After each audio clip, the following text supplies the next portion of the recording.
Hello YouTube family, welcome to Sai Mouni vlogs.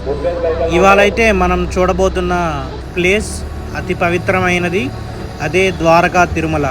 దీన్ని చాలామంది చిన్న తిరుపతి అని కూడా పిలుస్తారు. సో మనం విజయవాడ నుంచి వచ్చాం. విజయవాడ నుంచి 120 కిలోమీటర్స్ ఉంటుంది. సో రోడ్స్ అంతా బాగానే ఉన్నాయి. ఏలూరు నుంచి అయితే మీకు జస్ట్ 40 కిలోమీటర్స్ ఉంటుంది. సో మీరు బైక్స్ మీద కానీ, ఆటోస్లో కానీ, కార్స్లో కానీ అలా రావచ్చు. సో ఇదంతా టెంపుల్ ఏరియా చూస్తున్నారు కదా, అంతా ఎంత బాగుందో. సో ఇది రీసెంట్గా కన్స్ట్రక్షన్ చేస్తున్న ఇంకో మండపం లోపలే. ఇక్కడైతే మనం స్టాల్స్ చూడొచ్చు. స్టాల్స్ మళ్ళీ ఇక్కడ పెళ్ళైన కొత్త జంటలు వాళ్ళందరూ ఫస్ట్ ఈ గుడికే వచ్చి దర్శనం చేసుకొని వెళ్తారు. ఇక్కడ మొబైల్ ఫోన్స్ అనేవి మనం ఇచ్చేసి వెళ్ళాలి. టెంపుల్ లోపలికి మొబైల్ ఫోన్స్ ఎంట్రీ లేదు. సో అక్కడే కౌంటర్లో ఇచ్చేసి మనం దర్శనంకి వెళ్ళాలి. సో మనం దీని చరిత్ర తెలుసుకోవాలంటే ముందుగా ఇక్కడ ఆలయ చరిత్ర చూస్తే అది చాలా గొప్పది. పురాణాల ప్రకారం ద్వారక అనే మహర్షి చాలా సంవత్సరాల పాటు దీక్షతో తపస్సు చేశారని చెప్తుంటారు. భగవంతుడు ఆ తపస్సుతో సంతృప్తి చెంది ఇక్కడే ఆయనకు దర్శనమిచ్చారట. అందుకే ఈ ప్రదేశాన్ని ద్వారకా తిరుమల అని పిలుస్తారు. ఇక్కడ భగవంతుని విగ్రహం ఎంతో విశిష్టమైనది. కింద భాగం భూమిలోకి ఉంటుంది. దాన్ని భూలోక వెంకటేశ్వర స్వామి అని అంటారు. పైన భాగాన్ని భక్తుల కోరిక మేరకు ప్రతిష్ఠించారు. ఇది వైకుంఠ వెంకటేశ్వర స్వామి రూపం. ఒకే విగ్రహంలో రెండు లోకాల దివ్యత్వ కనిపించడం ఎంతో అపూర్వం. అదే ఈ ఆలయం యొక్క ప్రతిష్ట. సో ఆలయం చుట్టూ చూస్తే మీకు ఇవన్నీ గోపురాలు, ద్వారాలు అన్నీ కనిపిస్తాయి.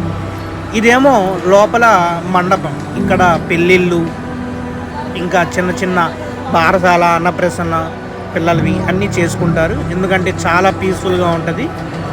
సో ఇదే ఆ మండపం. మళ్ళీ ఈ మండపం లోపల విష్ణుమూర్తి యొక్క రూపాలన్నీ చాలా బాగా ఉన్నాయి.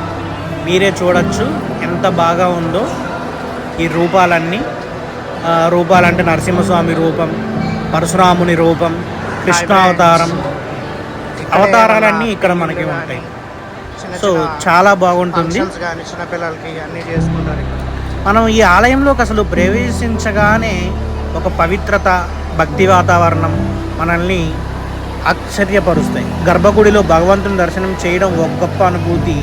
అక్కడ ఉండే పూజలు, ధూపదీపాలు అన్నీ మనసుకి భక్తితో నింపేస్తాయి. ఆలయం చుట్టూ లక్ష్మీ తల్లి, ఆంజనేయ స్వామి, గరుడ దేవుడు వంటి ఇతర దేవతలు అలానే ఉన్నాయి. ఇదేమో తూర్పు ద్వారం మీరు చూస్తుంది.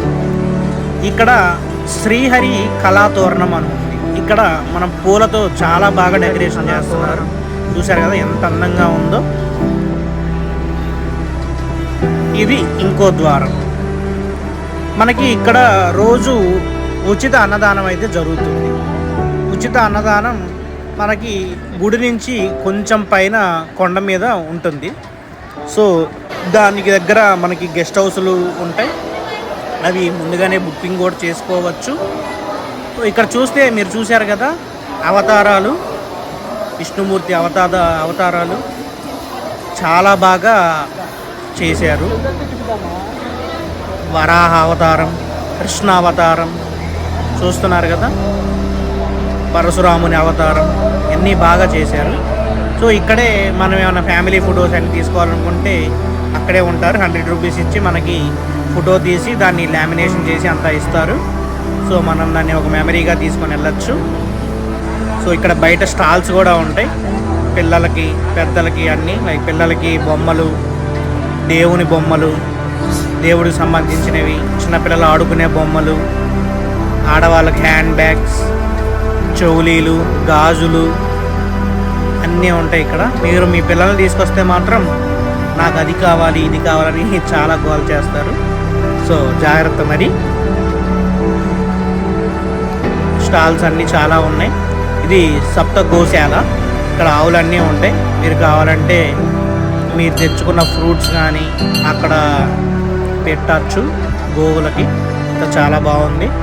మధ్యలో కృష్ణావతారం చాలా బాగుంది.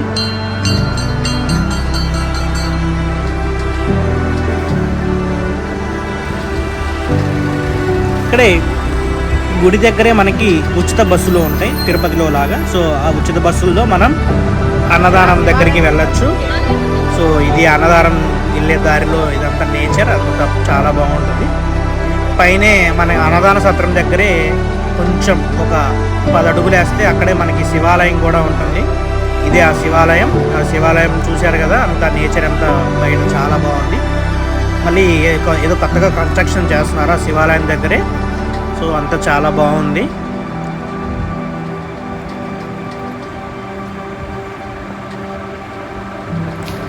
ఆ శివాలయం దగ్గరే మనకి ఏనుగు గారు ఉంటారు. ఏనుగు గారి దగ్గరికి వెళ్ళి మనం బ్లెస్సింగ్స్ తీసుకోవచ్చు. పక్కనే ఉంటారులేండి, మనమేం భయపడాల్సిన పని లేదు. సో ఏనుగు దగ్గరికి వెళ్ళి బ్లెస్సింగ్ తీసుకోవచ్చు. చూడండి చాలా ఎంజాయ్ చేస్తుంది.